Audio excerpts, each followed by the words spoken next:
ख्वाजा मोइनुद्दीन चिश्ती भाषा विश्वविद्यालय में उत्तर प्रदेश सरकार के शासनादेश के क्रम में तथा हमारा संविधान हमारा स्वाभिमान अभियान के अंतर्गत बाल दिवस के उपलक्ष्य में विधि अध्ययन संकाय एवं राष्ट्रीय सेवा योजना के संयुक्त तत्वाधान में एक कार्यशाला तथा एक पोस्टर मेकिंग प्रतियोगिता भी आयोजित की गई।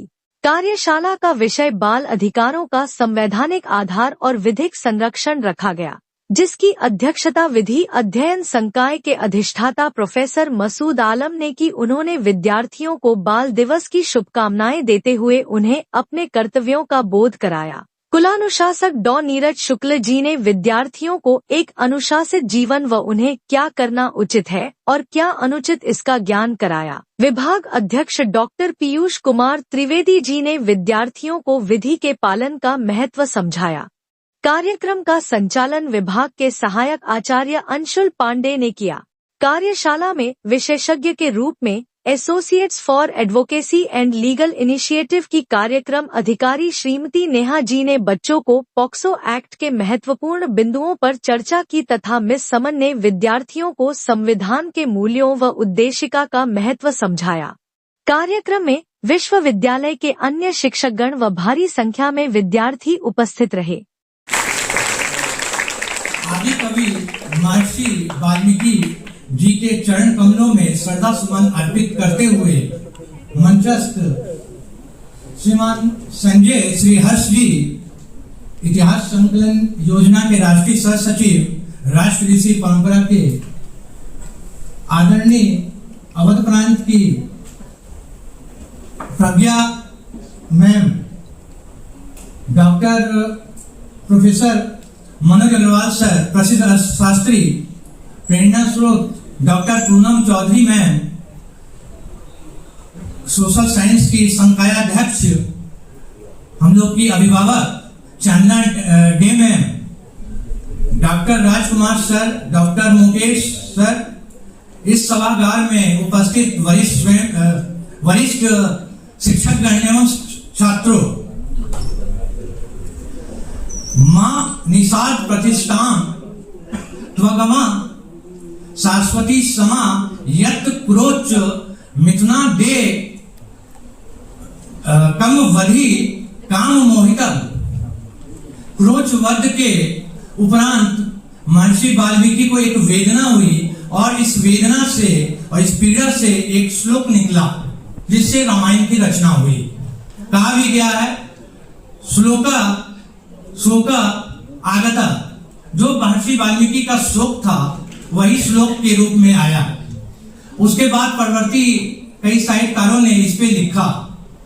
गोस्वामी तुलसीदास ने अवधि में रामचरितमानस की रचना की, दक्षिण में कम्मल ने रामायण की रचना की, गुजरात में गिरधर ने की, बंगाल में कृतिवासस ने राम की शक्ति पूजा से लेके भगवती के उत्तर रामचरित तक और जैन चरित्र पौम चरित्र तक दशरथ जातक तक विभिन्न कालखंडों में और विभिन्न भाषाओं में रामायण की रचना हुई। और इस सभी के जो प्रेरणा स्रोत थे वो आदि कवि महर्षि वाल्मीकि थे।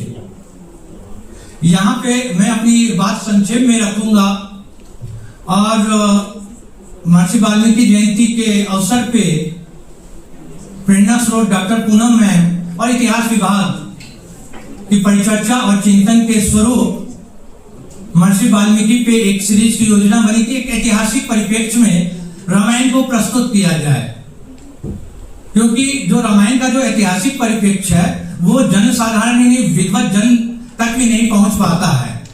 महर्षि वाल्मीकि साहित्यकार और कवि के साथ साथ इतिहासकार भी हैं, तो इस पर भी प्रकाश पड़ना चाहिए, क्योंकि जितने रामायण के रचनाकार हैं उनके सबके प्रेरणा स्रोत महर्षि वाल्मीकि है। प्राइमरी सोर्स जो रामायण है वाल्मीकि कृत रामायण ही है, और उस रामायण में इतिहास के दर्शन होते हैं। इतिहास संकलन का ये और इतिहास विभाग का संयुक्त तत्वाधान में ये मंच है। न मूलम लिखते किंचित, बिना आधार के कोई बात नहीं। इतिहास संकलन का ये मूल ध्येय वाक्य है, और इसी आधार पे मैं 5 बिंदुओं में संक्षेप में अपनी बात रखूंगा। तुलसीदास की रामायण के जो राम है वो लीलाधारी हैं। लेकिन महर्षि वाल्मीकि के जो राम है वो घटना प्रधान इतिहास लिखा उन्होंने। इतिहास को कहा भी गया है, अतीत की घटनाओं का क्रमबद्ध जो विश्लेषण है वही इतिहास है और इस पे प्रकाश पड़ना चाहिए। ऐतिहासिक संदर्भों को रखते हुए 5 बिंदुओं में वर्तमान समय की प्रासंगिकता से मैं जोड़ूंगा और संक्षेप में भी बात कहूंगा। कुटुंब, समरसता, प्रकृति, नागरिक कर्तव्य और स्व, ये 5 जो बिंदु है वर्तमान समय में, उसको मैं जोड़ूंगा महर्षि वाल्मीकि के रामायण से। पहला जो बिंदु है कुटुंब यानी परिवार। आज परिवार का विघटन हो रहा है, तो हमारे प्रेरणा का स्रोत महर्षि वाल्मीकि कृत रामायण है। अगर हम रामायण का अध्ययन करेंगे तो पिता पुत्र का संबंध, पत्नी और पति का संबंध, गुरु और शिष्य का संबंध सभी विस्तार पूर्वक उसमें है। राम के जो वन गमन का जब हुआ प्रश्न, तो सीता जी को रोका जा रहा था, तो सीता जी ने महर्षि वाल्मीकि कृत रामायण में है ये वर्णित कि जो श्री राम पे लागू होगा वही मेरे ऊपर लागू होगा। वर्तमान समय में जो स्वतंत्रता के नाम पे जो उच्च श्रृंखलता बढ़ रही है, तो रामायण से इसको प्रेरणा हमको सीखने की जरूरत है कि सीता जी भी आभूषण उतार के और वनवासी वेश में ही जंगल गई। ऐसी पतिव्रता, त्यागमयी, चरित्रवान, शील गुण नारी की वर्तमान समय में अत्यंत आवश्यकता है। दूसरा जो इसमें बिंदु है श्री राम, तो श्री राम का जब भी चरित्र हुआ है तो एक महामानव के रूप में हुआ परिवर्तित साहित्यकारों में। जब हम महर्षि वाल्मीकि का अध्ययन करते हैं तो इसमें हमने देखा है कि उन्होंने कहा है कि मैं सीते में केवल तुम्हारे लिए युद्ध नहीं कर रहा हूं। रावण ने जो इक्ष्वाकु कुल वंश परंपरा पे प्रहार किया था, उन सभी के लिए मैं युद्ध कर रहा हूं। यानी राम का एक ही जीवन नहीं है, पूरे समाज के लिए, राष्ट्र के लिए वो युद्ध के लिए गए हैं, व्यक्तिगत उनका प्रश्न नहीं था। दूसरा, परिवार के बाद आता है समरसता। महर्षि वाल्मीकि के रामायण में हमें समरसता मूलक समाज के दर्शन होते हैं। वर्तमान समय में आप देखिएगा लेफ्ट राइट तमाम तरह की विचारधारा है जो समाज को किसी न किसी रूप में अलगाव वो करती है। लेकिन जब हम महर्षि वाल्मीकि का अध्ययन करते हैं तो वो समरसता मूलक समाज है। चाहे आप निषाद राज को देखिए, शूद्र निषाद राज, वनवासी सबरी, वही सबके साथ आत्मीय संबंध बना रहे हैं। यहाँ राजा और प्रजा में कोई भेद नहीं है, समरसता मूलक समाज। और दूसरा चीज ये है कि राम सेतु जो है वो स्वयं राम ने कहा था कि ये नल सेतु उसका नाम है। वाल्मीकि रामायण जब आप अध्ययन करेंगे ऐतिहासिक रूप से तो उसका नाम है नल सेतु, ये वाल्मीकि रामायण में है। और उसके माध्यम से मैं एक बात रखना चाहूंगा, वर्तमान समय में सबाल्टन हिस्ट्री भी शुरू हुई, तमाम इतिहासकारों ने लिखा है वृहत स्नानागार से लेके सांची का या सारनाथ का स्तूप हो, बृहत या बृहदेश्वर का मंदिर हो या ताजमहल, लाल किला, बनाया किसी ने भी, लेकिन बनाने वाले जो हाथ है वो वंचित समाज के हैं, उस पर इतिहास नहीं लिखा गया। आगे के शब्दों में मैं बोलूंगा कि जो पुल बनाएंगे वे अनिवार्यतः पीछे रह जाएंगे, सेनाएं हो जाएगी पार, जयी होंगे राम, जो इतिहास में निर्माता होंगे वो बंदर कहे जाएंगे। वास्तव में बंदर बने वानर, वन के नर है। और महर्षि वाल्मीकि ने एक वैदिक साहित्य और दूसरा पौराणिक साहित्य के बीच में महाकाव्यों ने एक सेतु का काम किया था। वेद व्यास के अगर हम महाभारत का भी अध्ययन करते हैं तो उसका मेन केंद्र बिंदु दिल्ली, हरियाणा और वेस्टर्न यूपी का क्षेत्र है।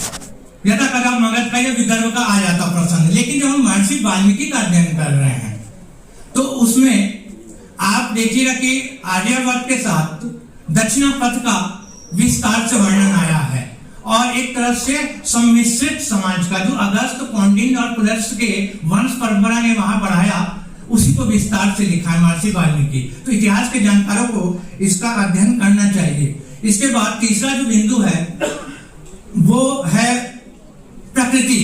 बिना प्रकृति के वर्णन के महर्षि वाल्मीकि पर चर्चा करना अधूरा रह जाएगा। संस्कृत साहित्य में महाकवि कालिदास को अद्वितीय माना जाता है। उनका कुमार संभव शब्द भी रामायण से लिया गया है। अभिज्ञान संकुलम हो, मेघदूत हो, ऋतु संहार हो, यहाँ तक कि रघुवंश भी सभी महर्षि वाल्मीकि के रामायण से प्रेरित हैं। और यहाँ एक छोटा सा संदर्भ में उल्लेख मैं करूंगा कि प्रकृति के वर्णन करते करते जो पर्यावरण आज सीखना है हम लोगों को, उसमें एक भौगोलिक परिवेश का हमें दर्शन होता है। केकय प्रदेश का जो उल्लेख हुआ है, जहां से भरत को बुलाया गया था दशरथ की मृत्यु के बाद, और आपने देखा होगा कि